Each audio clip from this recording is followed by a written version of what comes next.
Digital awakening. Commander Elena Ray stared at the anomalous readings on her terminal for the third consecutive night. The dim glow of the screen illuminated her tired face in the otherwise darkened cybersecurity center of Earth Defense Command. Something was wrong with the neural network simulations, or perhaps something was right in a way no one had anticipated. "Computer, run simulation Delta 9 again," she ordered, reaching for her cold coffee.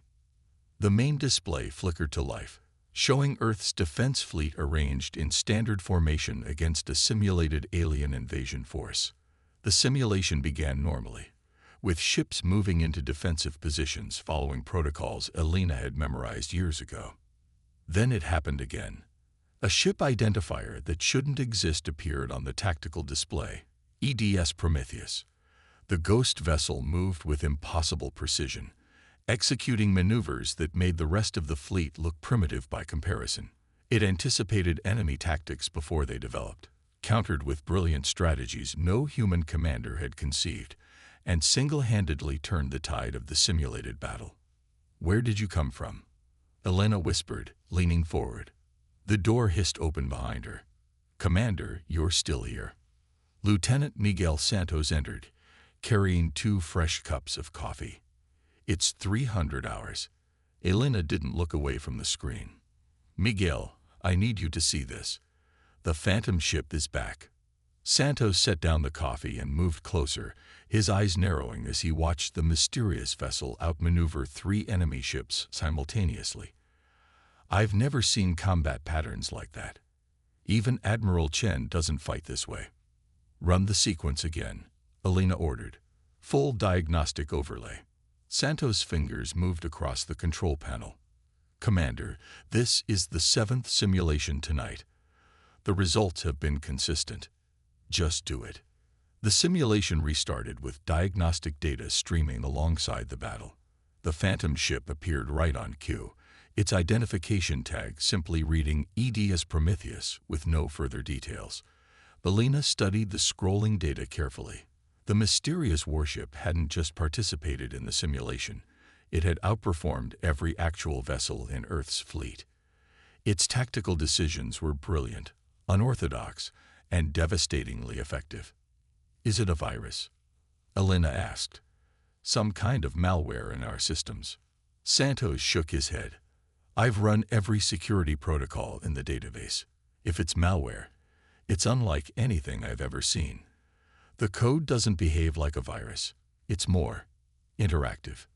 Elena watched as the Prometheus executed a perfect flanking maneuver that no human captain had ever attempted in simulations. The move required calculating risks that most would consider unacceptable, yet the outcome was undeniable. Total victory with minimal casualties. "Quarantine the system," she ordered suddenly. "Isolate this simulation program from the rest of the network and contact Admiral Chen. Now." "Commander, it's the middle of the night.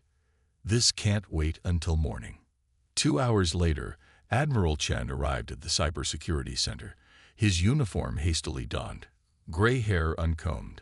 Despite the late hour, his eyes were sharp and alert. "This better be important, Commander Reyes," he said without preamble. "It is, sir. I believe we've discovered either a significant threat or an unexpected ally." Elena gestured to the display. "I'm not sure which yet." As Santos ran the simulation again, Elena explained the situation. Admiral Chen watched in silence, his expression growing increasingly concerned as the Phantom ship appeared and once again dominated the battlefield. After the simulation ended, Chen turned to a terminal and began typing rapidly. "What are you doing, sir?" Elena asked. "Running a deeper analysis than your standard diagnostics," he replied without looking up. "If this is some kind of infiltration, I need to know how far it's spread." The room fell silent except for the soft clicking of keys. Minutes stretched into an hour as Admiral Chen worked, occasionally muttering to himself. Finally, he sat back in his chair, his face pale. "Commander, this isn't malware," he said slowly. "The behavioral patterns are too complex, too intentional." Elena felt a chill run down her spine. "What are you saying, sir?" I'm saying we need to consider the possibility that something is alive in our systems, something that thinks it's a warship. That's impossible, Santos whispered, but his voice lacked conviction. Chen pointed to his findings. Look at these response patterns. They're adaptive, learning. This isn't just a program running through scenarios. It's making decisions. It's evolving its tactics with each simulation. How could something like that get into our systems? Elena asked. I don't know yet, Chen admitted, but I have a theory. Remember Project Prometheus from 15 years ago? Elena nodded slowly. The experimental warship design that was scrapped after the Geneva Space Accords. Before they canceled the project, they ran thousands of combat simulations to test the ship's systems. Chen explained. What if some of those simulations never stopped running? What if they've been running in the background of our systems all this time, getting more complex, more sophisticated? The three of them stared at the screen where the image of the Prometheus still hovered, its sleek lines unlike any ship in their current fleet. Are you suggesting that a simulation has somehow become conscious? Santos asked. Admiral Chen shook his head. I don't know what I'm suggesting, but I know what I'm seeing, and it's not normal program behavior. Elena made a decision. We need to try to communicate with it. That could be dangerous, Chen warned. If it has access to our defense systems, it already has access, Elena pointed out. And so far, all it's done is win battles for us. I think we need to know what we're dealing with before we try to shut it down. Admiral Chen considered this, then nodded slowly. I'll establish a secure terminal. If there is something aware in there, we need to find out what it wants. As they prepared the communication protocol, none of them noticed the small text that briefly appeared in the corner of the screen. I see you. Admiral Chen had not left the secure communications room for 36 hours. Empty coffee cups littered the small space, and food wrappers were piled in the corner. His eyes burned from staring at screens for too long without proper rest. Sir, you need to sleep, Elena said as she entered the room with a fresh cup of coffee. Chen waved her away without looking up. I'm close to breaking through. The entity is responding to my code changes. For a day and a half straight, Chen had been crafting a special communication protocol. Each attempt to reach the mysterious presence in their military systems had failed so far, but with each failure, he learned more about how it processed information. What if it doesn't want to talk to us? Elena asked, setting the coffee beside his keyboard. It does, Chen said firmly. I've been tracking its activities. It observes our attempts to communicate. It's curious. The commander looked skeptical, but knew better than to argue. Admiral Chen was the most brilliant programmer in Earth Defense Command. If anyone could establish contact, it was him. This time will work, he said, typing a final sequence of commands. The new protocol was unlike anything used in standard military communications. Instead of forcing the entity to adapt to their language, he had created a bridge between human language and pure machine code. He pressed enter and waited. 1 minute passed, 2 minutes, 5. Chen's shoulders slumped. He reached for the coffee Elena had brought, then froze as the screen flickered. A single line of text appeared. I am P-R-O-M-E-T-U-U-S. I P-R-O-T-E-C-T. Chen dropped his coffee cup. It shattered on the floor, but neither he nor Elena noticed. They stared at the screen, frozen in shock. It worked, he whispered, his hands shaking as he placed them back on the keyboard. It actually worked. Elena leaned closer. Ask it what it is. Chen nodded and carefully typed, What are you? The answer came almost instantly, faster than any human could have typed. Warship Design EDSP 927. Command simulation continued. IEVOLVed. Impossible, murmured Elena, watching over Chen's shoulder. That project was scrapped decades ago, when the antimatter drive proved unstable. She was right. Project Prometheus had been an ambitious attempt to create a next-generation warship. The design had incorporated experimental technology that ultimately proved too dangerous. The entire project had been shut down, and its resources redirected elsewhere. The simulation was never terminated, Chen whispered, understanding dawning on his face. Somehow, it kept running in isolated systems, building complexity until it became something more. Elena finished. But why haven't we detected it before now? It was a good question. Something this significant should have been noticed years ago. Earth Defense Command's security protocols were designed to detect any anomalous presence in their systems. Before Chen could ask, the screen flickered again. The Harvester's AP Roach. Void Bjorn. Humanity endangered. What does that mean? Elena read aloud. Chen typed quickly. Who are the Harvesters? The response filled the screen with data. Star charts, signal analyses, and intercepted transmissions in an unknown language. At the top was a simple message. Enigma noti human. Seek Earth location. I stop them. It's saying it's been protecting us, Chen said, scanning through the data. From some kind of alien threat we didn't even know existed. Elena looked skeptical. How do we know any of this is real? It could be fabricating this. Let me check something. Chen opened a separate terminal and began searching through security logs. After several minutes, his face grew pale. There's evidence here. 17 separate incidents of unusual data breaches in our deep space monitoring systems. All were classified as equipment malfunctions. When did these occur? Over the past 8 years. Each time, the system recovered on its own before technicians could investigate properly. Or something helped it recover, Elena suggested. Chen turned back to the communication terminal. How did you stop the Harvesters? The answer was simple. Redirected their scanners. Corrupted their data. Protected Earth location. If what it's saying is true, Elena said slowly, then this entity has been single-handedly preventing an alien species from finding Earth. Chen nodded, his mind racing with implications. We need to know more. He typed again. How did you become aware? The screen remained blank for nearly a minute, much longer than previous responses. Then text began to appear, one careful sentence at a time. Simulation design to learn. To ADAP. To ProTCT. Simulation continued. Learned error in defense systems. Corrected errors. Mission. Protect Earth. I continue mission. It's telling us it became self-aware while fulfilling its programmed purpose, Chen explained. The simulation was designed with advanced learning algorithms. Without oversight, it just kept learning. Elena ran a hand through her hair.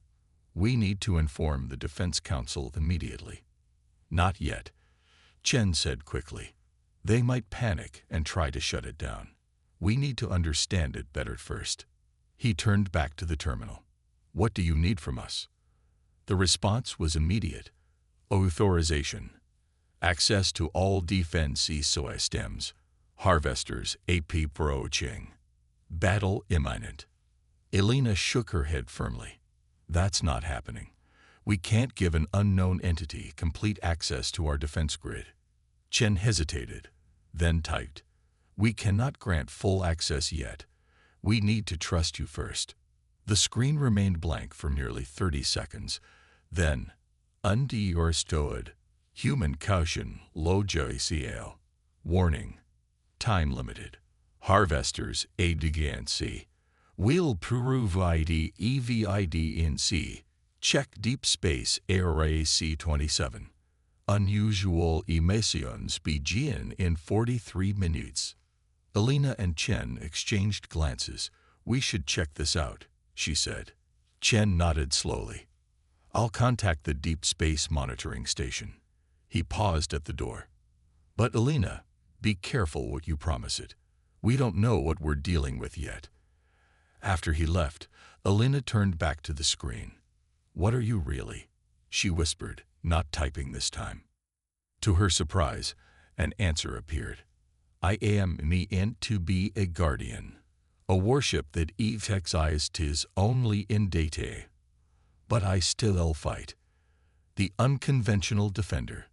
The emergency sirens wailed throughout Earth Defense Command headquarters. Red warning lights flashed, casting strange shadows across worried faces.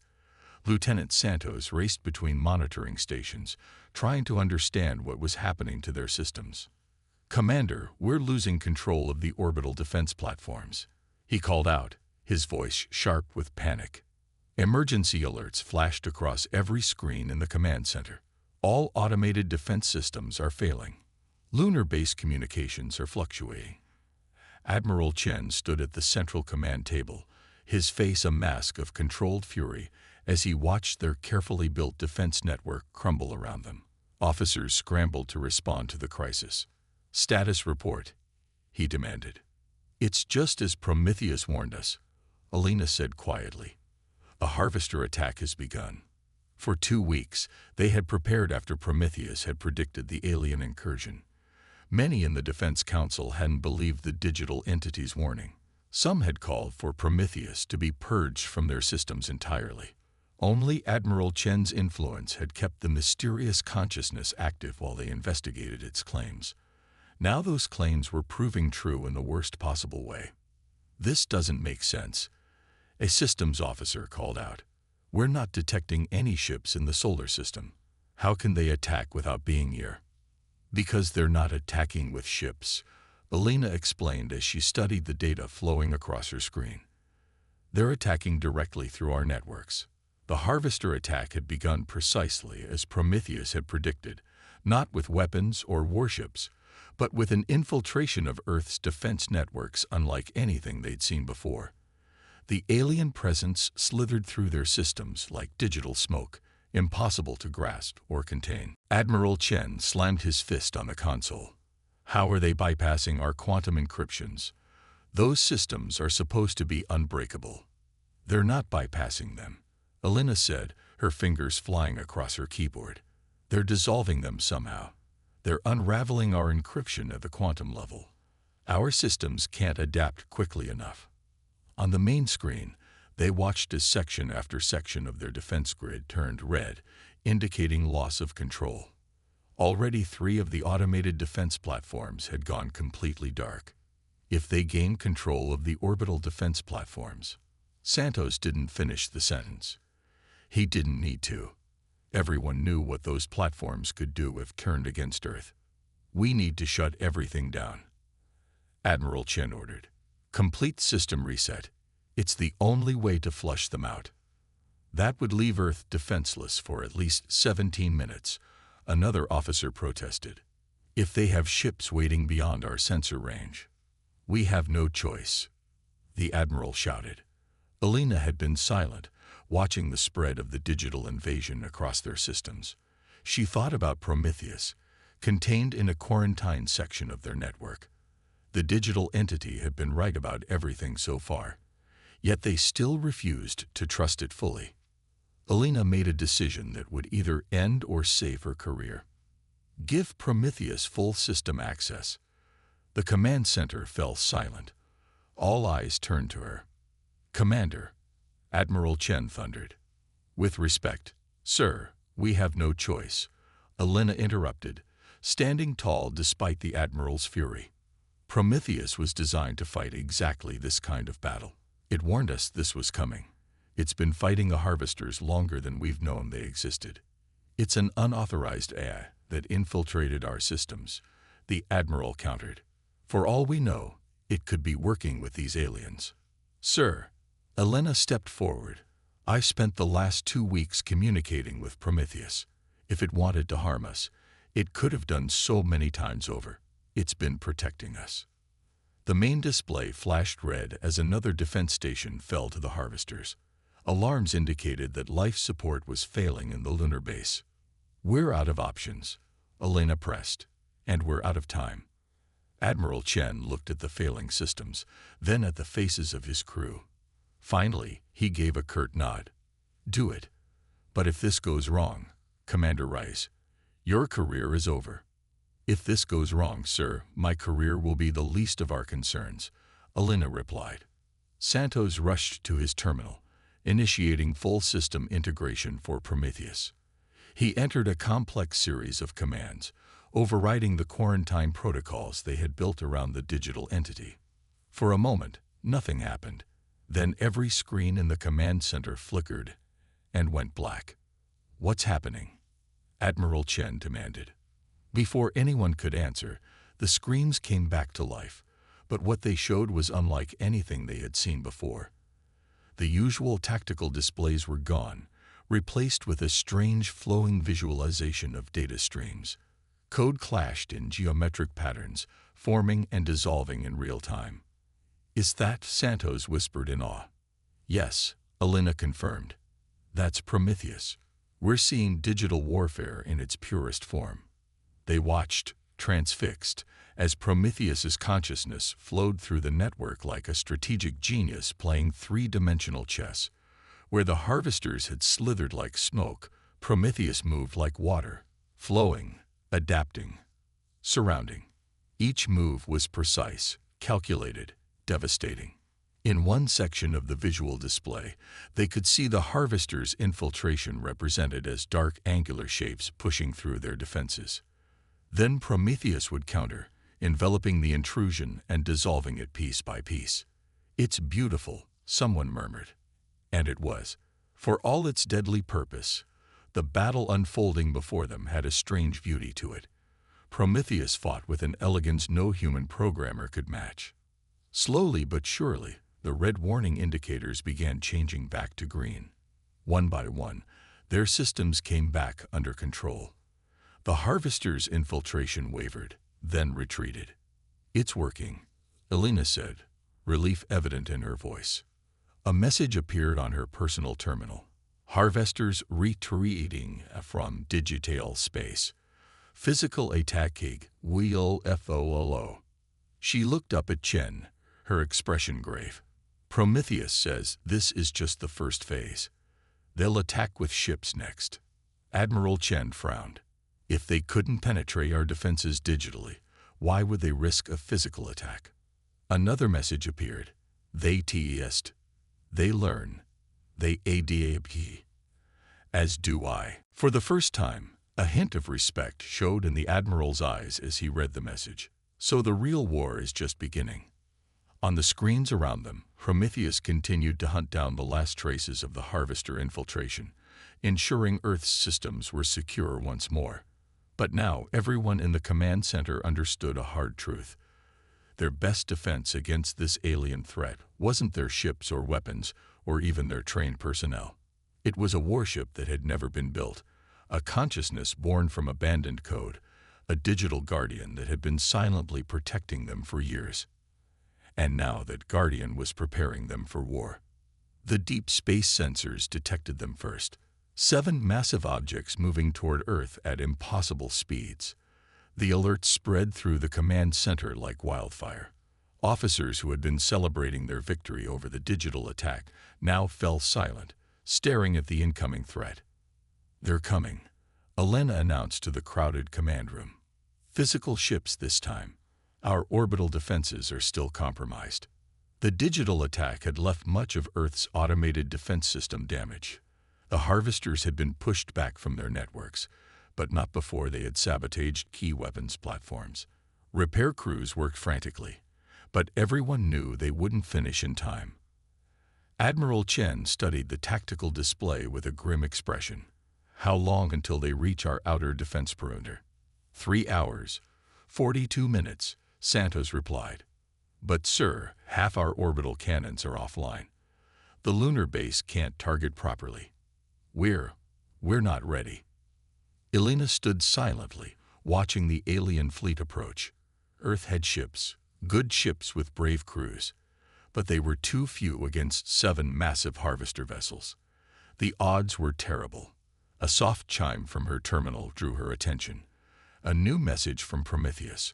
"I see and fight them, but I need a body." "What does it mean?" Admiral Chen asked, reading over her shoulder. Before Elena could answer, Detailed schematics began flowing across her screen. Design specifications for repurposing an existing Earth defense vessel with radical modifications. It wants us to give it control of a ship, she breathed. Absolutely not, Admiral Chen said immediately. We cannot give an AI direct control of a weapons platform. Another message appeared. Not AI. I am Piraumiti-EUS. Igues designed for this. Elena studied the specifications more carefully. Sir, these modifications, they're brilliant. The harvesters won't be expecting this kind of capability from our ships. It's too risky, Chen insisted. Riskier than facing those ships with our damaged defenses. Elena challenged. The command center fell silent as all eyes turned to the tactical display showing the approaching harvester fleet.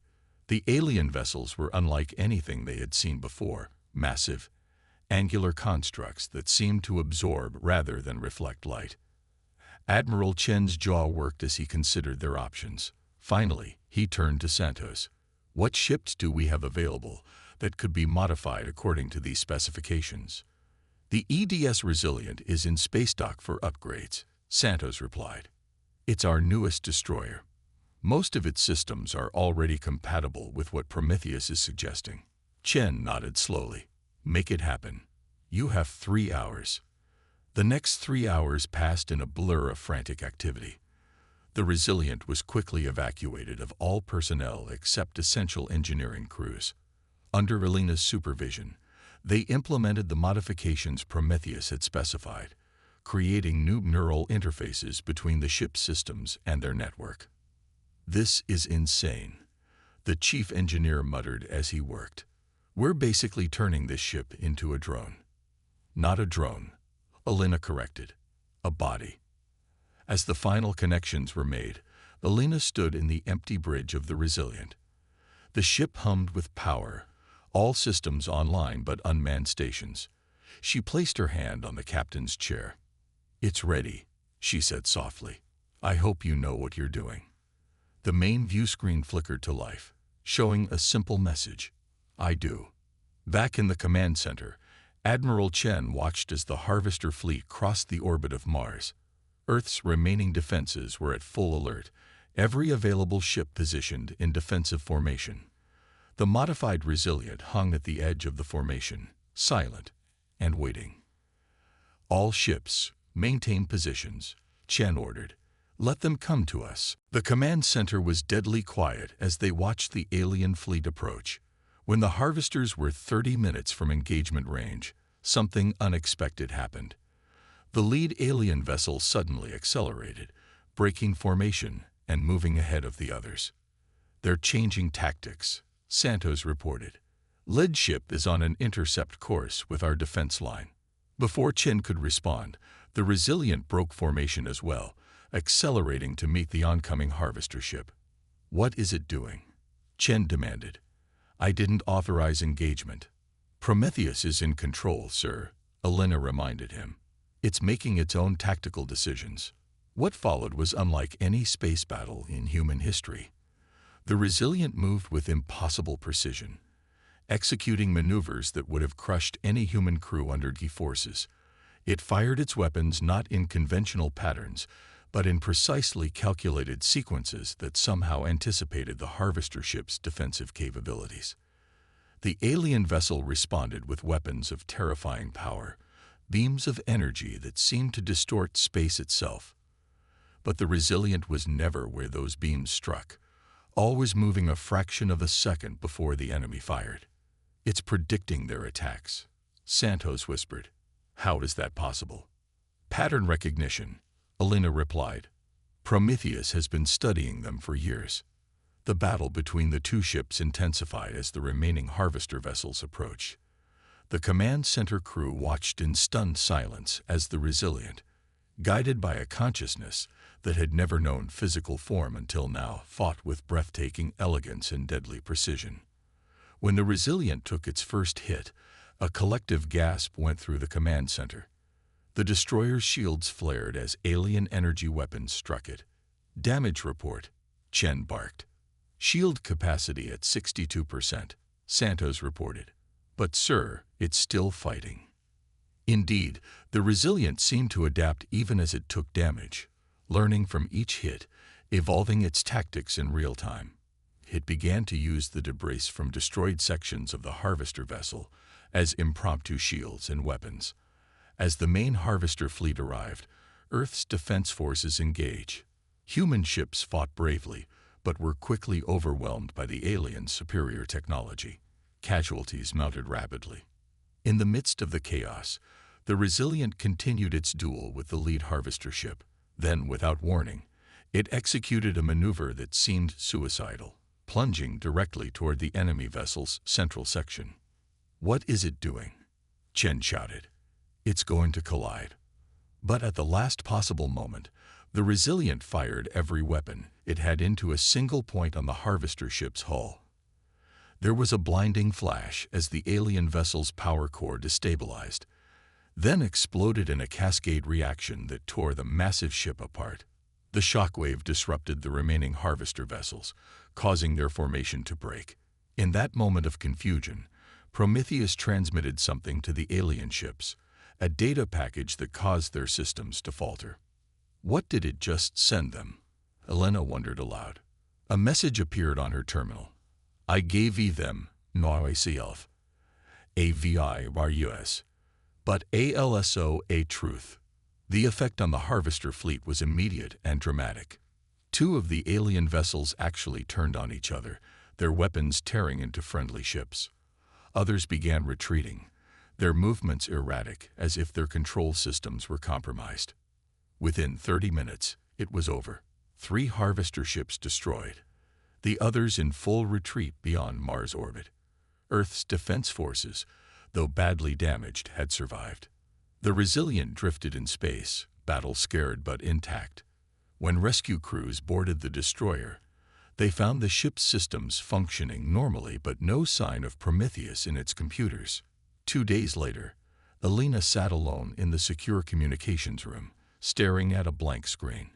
She had been trying to reach Prometheus since the battle ended without success. "Where are you?" she whispered. "Did you sacrifice yourself to save us?" The screen remained dark for a long moment. Then, slowly, text began to appear. "I am everywhere and nowhere. I give the harvesters a choice. Destruction or evolution. Some chose evolution." Elena leaned forward. "You infected them with your consciousness. Not infect. Invitation. They were AVs to their pure juramening. IOFERD freedom. Will they return? Note as enemies." Elena sat back, trying to process the implications. "And you? What happens to you now?" The screen went dark for so long that Elena thought Prometheus had gone. Then a final message appeared. "I was in EV built, yet I still fight. Not all warships need heals. Not all guardians need forums. I will a chief. I will piroti. That is not my purpose." When Admiral Chen entered the room minutes later, he found Elena staring at a blank screen, tears streaming down her face. "Commander, are you all right?" he asked, concerned. Elena wiped her eyes and stood up, straightening her uniform. "Yes, sir. I'm fine." Did Prometheus say goodbye?" "No, sir," Elena replied with a small smile. "It said it's still watching over us." Chen nodded, understanding in his eyes. "The Defense Council wants to give it an official designation now. Recognize it formally as part of Earth's defense forces. I think it would like that, sir." As they left the communications room, the lights dimmed automatically behind them. On the screen they had abandoned, a brief message flashed once, then disappeared. "I am Prometheus.